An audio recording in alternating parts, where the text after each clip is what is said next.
खजाने की खोज। यमुना नदी के किनारे एक बहुत ही सुंदर और समृद्ध राज्य था जिसका नाम था मेहंदीपुर। अचानक मेहंदीपुर राज्य को जैसे किसी की नजर लग गई थी। कभी मेहंदीपुर के मित्र रह चुके पड़ोसी राजा ने मेहंदीपुर पर आक्रमण कर दिया था। राज्य का सारा सरकारी खजाना उस युद्ध में नष्ट हो गया था। एक दिन महाराज अपने मंत्री से कहते हैं, अगर शीघ्र ही ये युद्ध समाप्त नहीं हुआ तो हम भारी वित्तीय संकट में फंस जाएंगे। अब बस बहुत हुआ। कल के युद्ध में हम स्वयं सेना का नेतृत्व करेंगे और हार हो या जीत अब इस युद्ध को समाप्त करके ही रहेंगे। इस तरह तो हमारा राज्य भूखों मरने की स्थिति में आ जाएगा। अपने जीते जी हम ऐसा कदापि नहीं होने देंगे। ऐसा सोचकर महाराज युद्ध के मैदान में चले जाते हैं। वहाँ पड़ोसी राजा से लड़ते हुए वे बहादुरी से दुश्मन सेना को हरा देते हैं।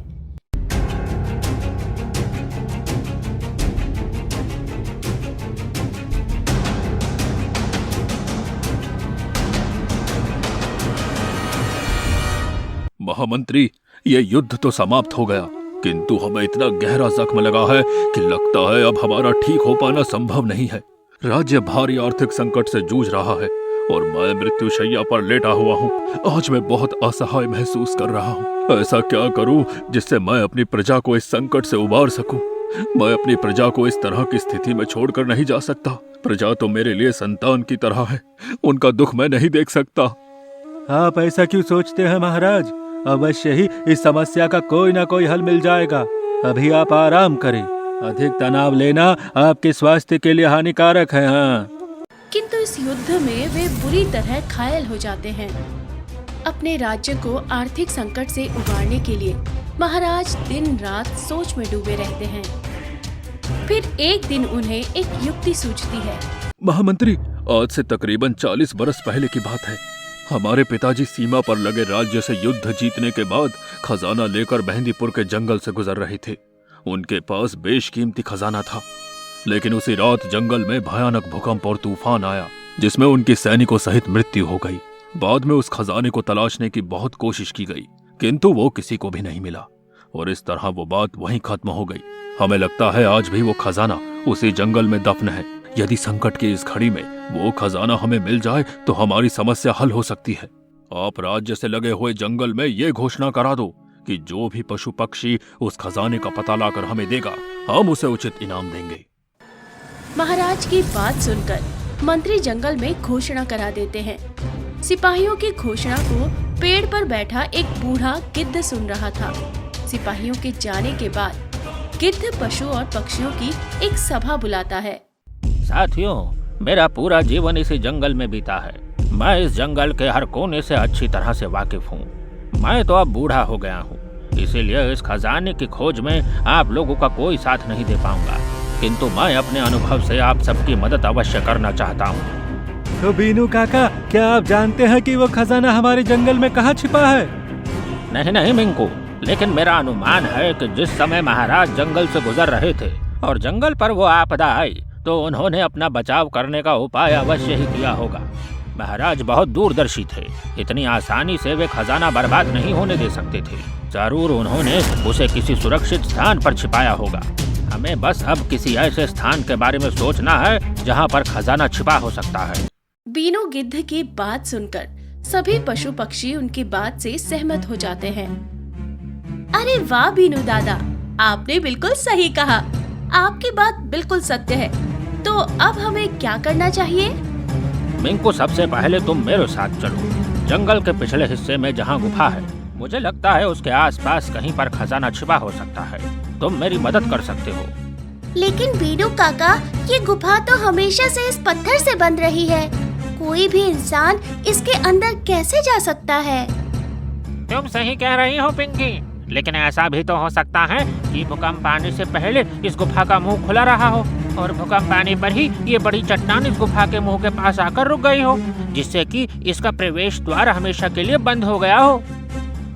मोंटू की बात मुझे भी सही लग रही है। पक्षियों, हमें इस गुफा के अंदर जाकर देखना चाहिए। हो सकता है खजाना इसी के अंदर छिपा हो। वो सब तो ठीक है, लेकिन हम इस गुफा के अंदर जाएंगे कैसे? इसका प्रवेश द्वार तो बिल्कुल बंद है। मैं भी यही कहना चाह रहा हूँ साथियों कि मुझे ऐसा लगता है कि ये गुफा हमेशा से बंद नहीं है। इसके द्वार पर ये पत्थर बाद में आया है।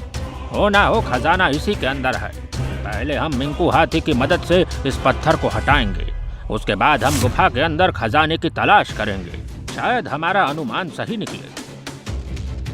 बीनू गिद्ध की बात सुनकर मिंकू हाथी अपनी पूरी ताकत लगाकर गुफा के मुंह पर पड़ा हुआ बड़ा सा चट्टान हटा देता है।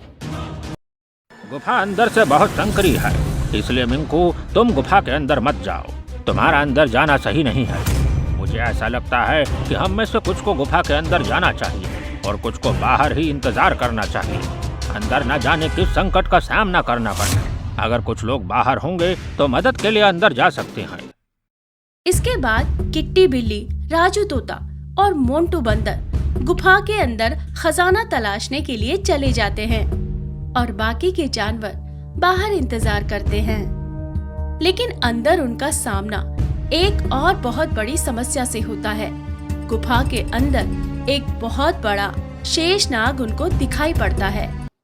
ये मेरी गुफा है, तुम सब जानवर इसके अंदर क्या कर रहे हो? हम यहाँ वर्षों पहले खोए हुए खजाने को ढूंढने आए हैं। क्या आप हमारी मदद कर सकते हैं? क्या कहा? तुम खजाना लूटने आए हो? मैं उस खजाने का रक्षक हूँ और मैं तुम में से किसी को भी ये खजाना ले जाने नहीं दूंगा। मैं अभी तुम सबको डस लूंगा। तुम में से कोई भी यहाँ से जीवित वापस नहीं जाएगा। नहीं नहीं, आप हमें गलत समझ रहे हैं। हम यहाँ खजाना लूटने नहीं बल्कि इस खजाने को उसकी सही जगह पहुँचाने के लिए आए हैं। ये खजाना मेहंदीपुर के महाराज के पिता की अमानत है। आज मेहंदीपुर राज्य पर बहुत बड़ा संकट आ गया है और महाराज को इस खजाने की जरूरत है। हम बस इस खजाने को महाराज के पास पहुंचाना चाहते हैं। इसे लूटने की हमारी कोई इच्छा नहीं है। इस गुफा तक आने में हमारा कोई भी स्वार्थ नहीं है। हम तो निस्वार्थ भाव से महाराज की मदद करना चाहते थे। किंतु अभी भी अगर आपको लगता है कि हम इस खजाने को लूटने के लिए आए हैं तो हम वापस चले जाते हैं। आप लोगों की बातों ने मुझे बहुत प्रभावित किया है। मैं पिछले 40 साल से इस खजाने की रक्षा कर रहा हूँ और मेरा ये धर्म है कि मैं इस खजाने को किसी भी गलत व्यक्ति के हाथों में ना जाने दूं। इसीलिए मैंने आप सभी से क्रोध में बात की। किंतु आप तो इस खजाने को राज्य की भलाई के लिए उपयोग करना चाहते हैं, इसीलिए आज से मेरा काम खत्म हुआ। आप ये खजाना ले जा सकते हैं। इसके बाद शेषनाग जानवरों को खजाने का रास्ता बता देता है। अरे इतने सारे हीरे जवाहरात और सोना चांदी! सचमुच ये खजाना अगर महाराज को मिल गया तो उनके राज्य पर आया हुआ संकट टल जाएगा। हमें जल्द से जल्द ये खजाना उन तक पहुंचा देना चाहिए। इसके बाद शेषनाग उस खजाने को छोड़कर हमेशा के लिए वहां से चला जाता है और सभी जानवर मिलकर उस खजाने को गुफा से बाहर ले आते हैं। बहुत अच्छा बच्चों, तुम सब ने बहुत समझदारी और हिम्मत से काम लिया। अब हम ये खजाना महाराज को सौंप सकते हैं और उनकी मदद कर सकते हैं। इसके बाद मिंकू हाथी की पीठ पर वो खजाना लेकर सभी पशु पक्षी महाराज के दरबार में पहुंचते हैं। महाराज की जय हो! महाराज की जय हो! महाराज, आपका बरसों पहले खोया हुआ खजाना हम जंगलवासी लौटाने आए हैं। जानते तो हम भी नहीं थे कि हमारे जंगल में खजाना कहाँ छुपा हुआ है, किंतु बीनू काका, मिंटू हाथी और बाकी के सभी पशु पक्षियों की मदद के कारण ही आज हम ये खजाना ढूंढ पाए हैं। अब ये खजाना आपकी अमानत है। जंगल के पशु पक्षियों के खजाना लौटा देने से महाराज बहुत खुश हो जाते हैं। आज आप सभी ने एक सच्चे नागरिक होने का कर्तव्य निभाया है। आप सभी जंगल वासियों का एहसान मेहंदीपुर राज्य कभी नहीं भूलेगा। संकट के समय पर मेहंदीपुर राज्य सदा आपके साथ रहेगा। अब मैं बड़े सुकून से अपनी अंतिम सांस ले सकता हूँ। नहीं नहीं महाराज, आप ऐसा मत कहिए। आप अपनी प्रजा को छोड़कर कहीं नहीं जा सकते। आपके जैसे दयालु राजा की इस राज्य को बहुत आवश्यकता है। मैं आपके लिए जड़ी बूटी लाया हूँ। मेरा अनुमान है कि इसे खाने से आप शीघ्र ही स्वस्थ हो जाएंगे। बीनू की लाई हुई जड़ी बूटी को खाने से महाराज जल्द ही स्वस्थ हो जाते हैं। हमने ये घोषणा की थी कि वो खजाना ढूंढ कर लाने वाले को हम उचित इनाम देंगे। आप लोग बताइए कि अब आपको इनाम में क्या चाहिए? महाराज, आपके लिए यह खजाना ढूंढने में हमारे जंगल के सभी पशु और पक्षियों ने सहयोग दिया है, इसीलिए ये किसी एक का कार्य नहीं है। हमारे जंगल के सभी पशु पक्षियों ने निस्वार्थ भाव से राज्य की सेवा करने के लिए ही ये कार्य किया है। इसीलिए हमें कोई इनाम नहीं चाहिए। हम बस आपकी आज्ञा चाहते हैं ताकि हम अपने जंगल की ओर लौट सकें। जंगल के पशु पक्षियों की दरिया दिली से महाराज बहुत प्रभावित होते हैं और हाथ जोड़कर खुशी खुशी उन सभी को विदा कर देते हैं।